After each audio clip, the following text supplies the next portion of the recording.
मौसम बेहद सुहावना था। झमाझम बारिश हो रही थी। ऐसे में रेलवे स्टेशन के बाहर गरम गरम पकौड़े और खौलती हुई चाय की भीनी भीनी खुशबू सबको अपनी तरफ खींच रही थी।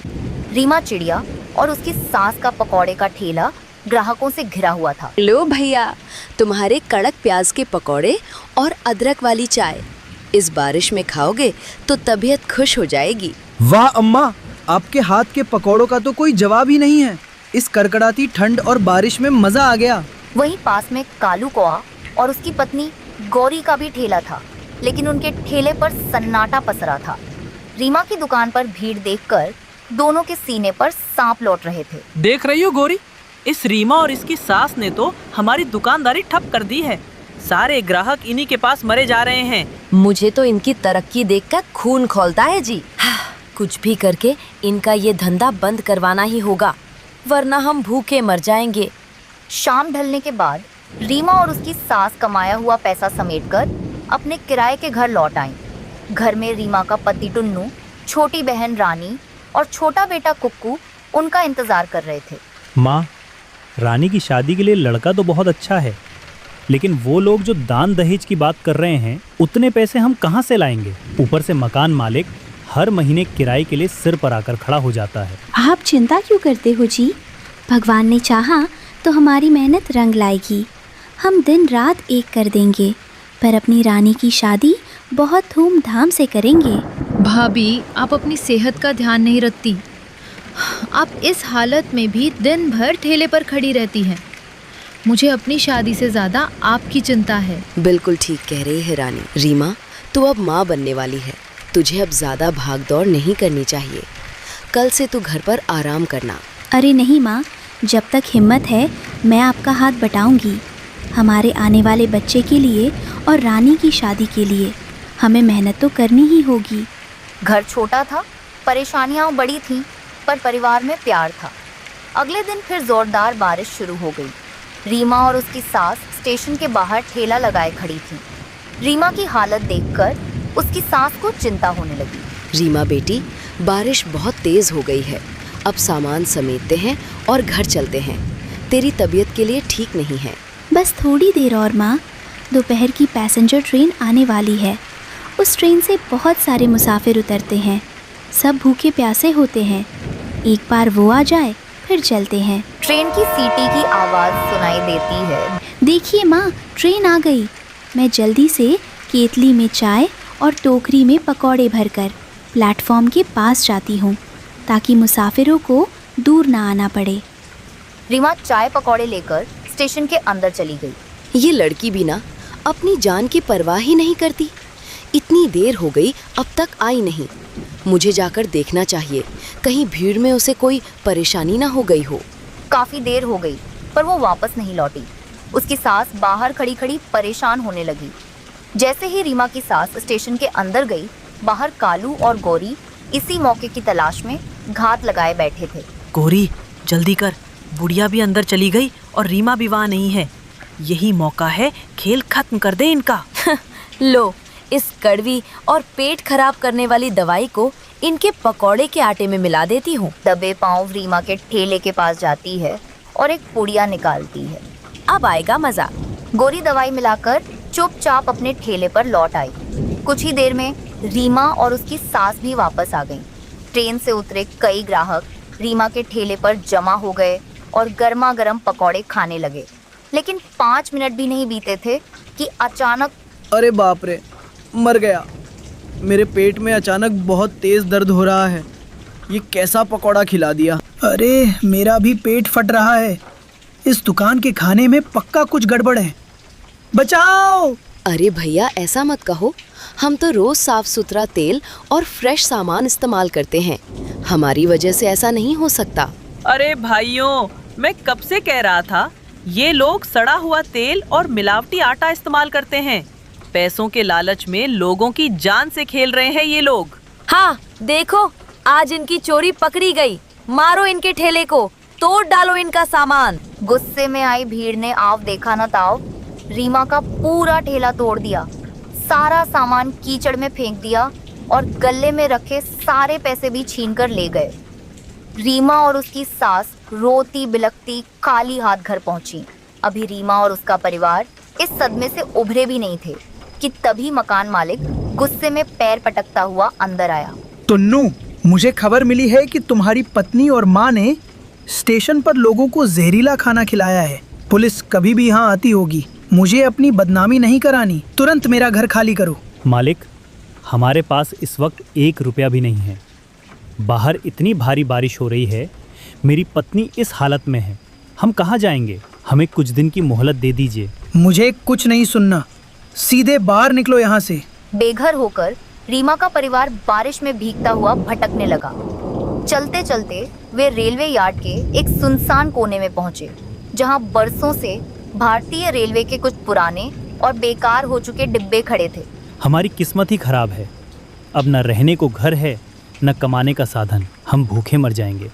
नहीं जी, जब तक हाथ पैर सलामत है हम हार नहीं मानेंगे। किस्मत खराब नहीं है, ये तो भगवान का कोई नया इशारा है। हम यहीं पर फिर से पकौड़े बनाना शुरू करेंगे। पर बेटी, यहाँ जंगल में हमारे पास कौन आएगा? सबने तो हमें मिलावटी समझकर हमारा ठेला ही तोड़ दिया था। माँ, वो स्टेशन था, वहाँ कालू ने साजिश की थी। ये जगह स्टेशन से बहुत दूर है, यहाँ शांति है। टुन्नू जी, आपके पास जो थोड़े बहुत पैसे बचे हैं, उससे आप बाज़ार से बस थोड़ा सा राशन ले आइए। हम यही शुरुआत करेंगे। टुन्नू बाजार गया और कुछ ज़रूरी सामान ले आया। बारिश थम चुकी थी, मौसम सुहावना था। रीमा और उसकी सास ने ट्रेन के डिब्बे के दरवाजे पर ही चूल्हा जलाया और पकौड़े छानने लगी। तभी वहाँ से एक कबूतर और उसकी पत्नी गुजर रहे थे। खुशबू सूंघकर वे रुक गए। अरे वाह, इस सुनसान जगह पर इतनी अच्छी खुशबू। भाई, 2 प्लेट पकौड़े और 2 कप चाय देना। टुन्नू ने उन्हें चाय पकौड़े दिए। कबूतर और उसकी पत्नी ट्रेन के डिब्बे के अंदर लगी सीटों पर बैठ गए और मज़े से खाने लगे। अरे वाह जी, यहाँ बैठकर पकौड़े खाने का मज़ा ही कुछ और है। ऐसा लग रहा है जैसे हम सचमुच की ट्रेन में सफ़र करते हुए रेस्टोरेंट में खाना खा रहे हैं। कितना अनोखा आइडिया है ये। खिड़की से बाहर का नज़ारा देखते हुए उन्हें बहुत आनंद आया। कबूतरी की यह बात सीधे रीमा के दिमाग में बैठ गई। उसके चेहरे पर एक चमक आ गई। सुनिए जी, मुझे एक बहुत बड़ा आइडिया आया है। क्यों ना हम इस बेकार पड़ी ट्रेन के डिब्बे को ही एक सुंदर होटल का रूप दे दें। लोग यहाँ सिर्फ खाने नहीं, बल्कि इस अनोखे माहौल का मज़ा लेने आएंगे। तुम बिल्कुल ठीक कह रही हो रीमा, चलो काम पर लगते हैं। टुन्नू ने तुरंत डिब्बे के अंदर उगी झाड़ियाँ और घास काटी। रीमा, रानी और सास ने मिलकर पूरे डिब्बे को पानी से धोकर चमका दिया। रंग बिरंगे जंगली फूलों से डिब्बे को सजाया गया। रीमा ने इसका नाम रखा, ट्रेन वाला अनोखा होटल। कुछ ही दिनों में यह बात पूरे इलाके में फैल गई। लोग इस अनोखे कैफे को देखने और वहां बैठकर रीमा के हाथ के स्वाद का मजा लेने दूर दूर से आने लगे।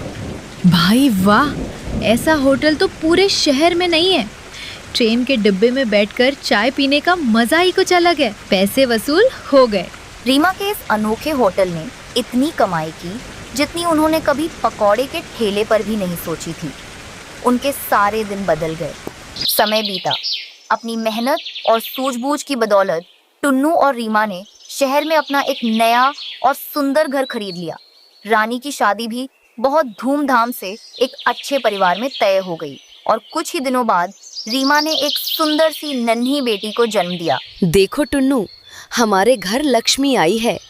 इस बच्ची ने और रीमा की मेहनत ने हमारी जिंदगी को खुशियों से भर दिया। सच कहा माँ, अगर उस दिन रीमा ने हिम्मत ना दिखाई होती और मुसीबत को अवसर में ना बदला होता, तो आज हम इस मुकाम पर ना होते। मुसीबतें तो बस हमारी परीक्षा लेने आती हैं। अगर हौसला बुलंद हो तो एक टूटी हुई ट्रेन भी कामयाबी का रास्ता बन सकती है। अब रीमा का पूरा परिवार अपनी जिंदगी बहुत ही खुशी और आदर के साथ जी रहा था और उनका ट्रेन वाला होटल आज भी पूरे शहर की शान बना हुआ था। आप आ गए, मैं कब से आपका इंतज़ार कर रही थी। दोनों बच्चों ने अभी तक बिना ठंडे पानी की खाना नहीं खाया है। जल्दी से पैसे दीजिए, मैं बर्फ़ लेकर आती हूँ। ये लो 10 रुपए, बाकी के 40 रुपए से मैं आटा और दाल ले आया। आज भी सिर्फ 50 रुपए की कमाई हुई है। क्या रोज़ रोज़ 50 रुपए की कमाई से क्या ही गुजारा होगा हमारा। तो तुम ही बताओ रीमा, मैं और क्या करूं? कई जगह पर मैं काम ढूंढने के लिए गया, लेकिन कहीं नौकरी नहीं मिल रही है। जहां करता हूं वहां 50 रुपए से ज्यादा दिन की दिहाड़ी मिलती नहीं है। अब जब तक कहीं अच्छी नौकरी नहीं मिल जाती, तब तक तो इन 50 रुपए में ही गुजारा चलाना होगा ना। आप परेशान मत हो, मैं माता रानी से प्रार्थना कर रही हूँ, आपको जल्दी नौकरी मिलेगी। आप जब तक मुंह धो लीजिए, मैं बर्फ लेकर आती हूँ। 10 का नोट लिए रीमा चिड़िया पास की बर्फ की दुकान पर जाती है। इतने रुपए की बर्फ चाहिए आपको? अगर 10 रुपए की बर्फ ले ली तो रात के लिए बर्फ कहाँ से आएगी? एक काम करती हूँ, 5 रुपए की ले लेती हूँ। भैया 5 रुपए की बर्फ दे दीजिए। रीमा चिड़िया 5 रुपए की बर्फ लेकर आती है और 5 रुपए रख देती है। उस बर्फ को रीमा चिड़िया पानी में डाल देती है। थोड़ी देर में बर्फ की वजह से पानी ठंडा हो जाता है और अब सब खाना खाते हैं। बस बहू, मेरा हो गया। माँ जी, आपकी तबीयत तो ठीक है ना? कई दिनों से सिर्फ आप आधी आधी रोटी खाकर उठ रही हैं। क्या बताऊं बहू, आजकल खाना खाने का मन ही नहीं करता, जी मचलता रहता है। बहुत गर्मी है ना, इसीलिए। तू फिक्र मत कर, ठीक हूँ मैं। माँ, वो बगल वाली सुमित्रा आंटी है ना, उनके घर पर सुबह एक नया कूलर आया है। पता है, वो कूलर बहुत बड़ा है माँ। हम लोग कूलर कब लेकर आएंगे? जल्दी लेंगे बेटा, फिक्र मत करो। गरीबी के चलते क्या कोई इंसान कम परेशान होता है, जो यह गर्मी का मौसम उसकी परेशानी को दुगना कर देता है? ऐसा ही कुछ इस परिवार के साथ भी था। दिन का सिर्फ 50 रुपए कमाने वाला टुन्नू बड़ी मुश्किलों से अपने घर का गुजारा चला पाता था। ना ही ठंडा ठंडा पानी पीने के लिए इन लोगों के पास फ्रिज था, ना ही गर्मी से छुटकारा पाने के लिए कूलर। इनका घर भी किसी आग की भट्टी की तरह हमेशा भभकता रहता था। एक तो ये घर की गर्मी, ऊपर से चूल्हे की आग। कभी कभी तो लगता है इस गर्मी में पिघल ही ना जाऊं। माँ, आपको तो बहुत पसीना आ रहा है। रुको, मैं आपको हाथ पंखे से हवा कर देती हूँ। गुड़िया अपने छोटे छोटे हाथों से रीमा चिड़िया को पंखा करने लगती है, जिससे रीमा चिड़िया की आंखें भर जाती हैं। तभी खाट पर बैठी रीमा की सास का सिर घूमने लगता है और वह अचानक बेहोश हो जाती है। सभी रीमा की सास को नजदीकी सरकारी अस्पताल में ले जाते हैं, जहां उन्हें पता चलता है कि गर्मी के चलते उनकी हालत काफी खराब हो गई है। कितना बदकिस्मत बेटा हूं मैं, अपनी माँ तक के लिए कुछ नहीं कर पा रहा। रीमा, ऐसी जिंदगी जीने से अच्छा है कि मैं मर जाऊं। आप ऐसे क्यों कह रहे हैं? अगर आपको कुछ हो गया तो हमारा क्या होगा? इस पूरे परिवार की जिंदगी किसी कीड़े मकोड़े के जीवन से कम नहीं थी। कदम कदम पर परेशानियां इनके इंतजार में बैठी हुई थीं। अरे बहन जी, आपको 5 रुपए की बर्फ लेते हुए शर्म नहीं आती, लेकिन मुझे देते हुए आती है। कम से कम 20 रुपए की तो बर्फ खरीदा कीजिए। आपके चक्कर में बड़ी बड़ी सिल्ली मुझे 5 रुपए की बर्फ के चलते तोड़ना पड़ता है। भाई साहब, वो थोड़ी घर में पैसों को लेकर परेशानी चल रही है ना, बस इसीलिए। जैसे ही सब ठीक होता है तो मैं ज़्यादा पैसों की बर्फ लेना शुरू कर दूंगी। अगर घर में पैसों की परेशानी है तो कोई दिक्कत नहीं है, आप बर्फ लेना बंद कर दीजिए। जब पैसे हो तो ले लीजिएगा। रोज रोज मैं आपको इस तरह 5 रुपए की बर्फ नहीं दे सकता। दुकान वाले की बात सुनकर रीमा चिड़िया काफी ज्यादा निराश हो जाती है। ऐसा नहीं है कि रीमा चिड़िया ने कहीं काम की तलाश ना की हो। अगर कहीं रीमा चिड़िया को काम मिलता तो वहां के लोगों की रीमा चिड़िया पर बुरी नीयत होती, और अगर जहां लोग सही होते तो वहां रीमा चिड़िया को काम ही नहीं मिलता। इसी तरह कुछ दिन और गुजर जाते हैं। बड़ी मुश्किल से दुकान वाले की 100 बातें सुन रीमा चिड़िया 5 रुपए की बर्फ लेकर घर लौटती है और उसे पानी में डाल देती है। तभी रीमा को बाहर से एक बूढ़ी औरत की आवाज आती है। लगता है कोई आया है। रीमा चिड़िया बाहर जाकर देखती है तो उसे अपने घर के बाहर एक बूढ़ी कबूतरी मिलती है, जिसके हाथ में एक छोटी सी मशीन होती है। जी अम्मा, आपने आवाज लगाई? बेटा, सुबह से प्यासी प्यासी फिर रही हूँ, किसी ने भी एक घूंट पानी नहीं पिलाया। मुझ बुढ़िया को एक गिलास पानी पिला दोगी तो बड़ी मेहरबानी होगी। हाँ अम्मा, क्यों नहीं, मैं अभी पानी लेकर आती हूँ। वो बूढ़ी कबूतरी पसीने से काफी भीग चुकी थी। गर्मी से उसकी हालत भी खराब थी, जिसे देख रीमा बर्फ का ठंडा पानी लाकर उसे पीने के लिए देती है। देखते ही देखते वो बूढ़ी कबूतरी सारा ठंडा पानी पी जाती है। इन आंटी ने तो सारा ठंडा पानी पी लिया, अब हम क्या पिएंगे? गर्म पानी बिल्कुल भी नहीं पिया जाता। बेटा मुझे माफ कर देना, मुझे नहीं पता था कि तुम्हारे घर में इतना ही ठंडा पानी है। अम्मा आप कैसी बातें कर रही हैं? ये तो बच्चे हैं, कुछ भी कहते हैं। आप इनकी बात पर ध्यान मत दीजिए। तुमने मुझे पानी पिलाया, इसका एहसान मैं कभी नहीं भूलूंगी बिटिया। मैं सुबह से इस मशीन को बेचने की कोशिश कर रही हूँ। ये बर्फ बनाने की मशीन है, लेकिन कोई भी इसे खरीद ही नहीं रहा। अगर तुम चाहो तो इसे ले सकती हो। लेकिन अम्मा मेरे पास इतने पैसे नहीं हैं कि मैं इस मशीन को खरीद सकूं। बिटिया मैं तुम्हें इसे पैसों के बदले नहीं दूंगी। तुमने मुझ बुढ़िया की प्यास बुझाई, उसी के बदले मैं तुम्हें ये दे रही हूँ। रख लो, तुम्हारे बहुत काम आएगा ये आगे चलकर। वो बूढ़ी कबूतरी रीमा चिड़िया के हाथों में उस मशीन को दे देती है। रीमा चिड़िया उस बर्फ बनाने वाली मशीन को घर के अंदर लाकर रख देती है। माँ, वो आंटी कह रही थी कि इसके अंदर से ढेर सारी बर्फ निकलेगी। जल्दी से बर्फ निकालो ना, हमें ठंडा ठंडा पानी पीना है। बहुत प्यास लग रही है, जल्दी से बर्फ निकालो ना। रीमा चिड़िया उस मशीन के एक हिस्से में पानी डालती है और साइड में लगा बटन दबा देती है।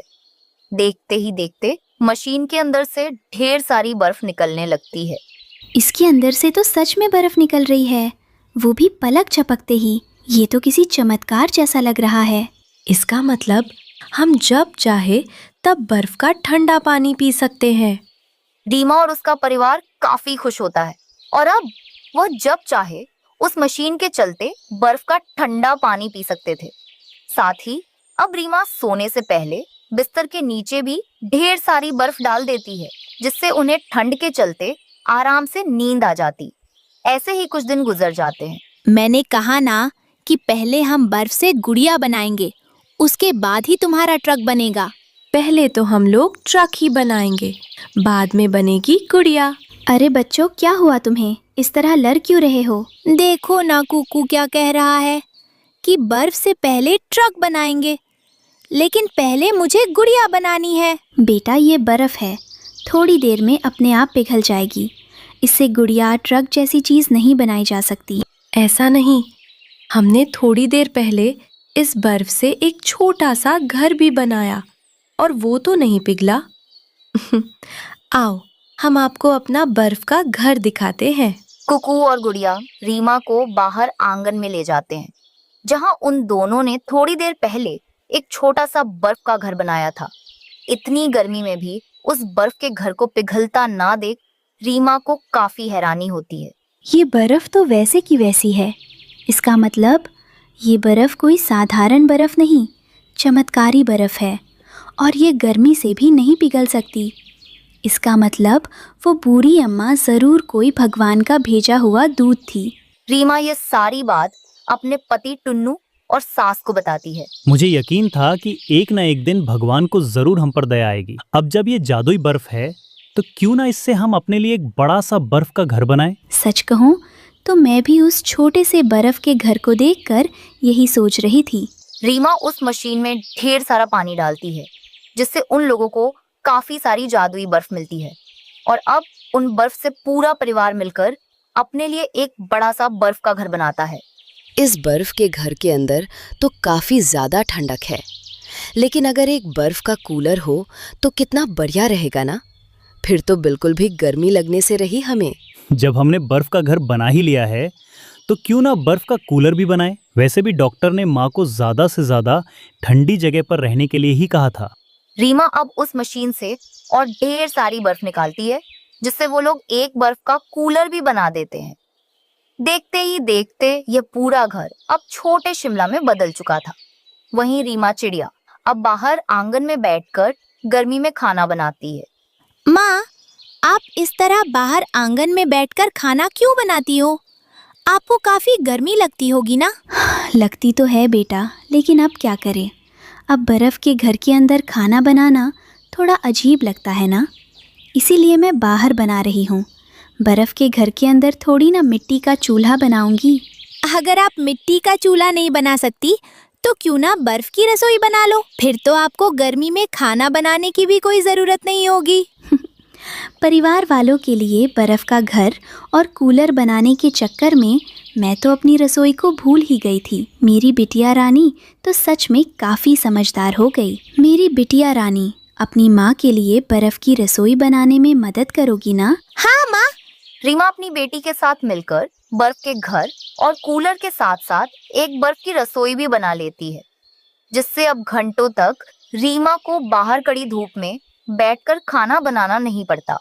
अपने पूरे परिवार को गर्मी से छुटकारा दिलाने के बाद अब रीमा चमत्कारी बर्फ से लोगों की भी मदद करती है, जिससे कई जरूरतमंद लोगों को गर्मी से राहत मिलती है।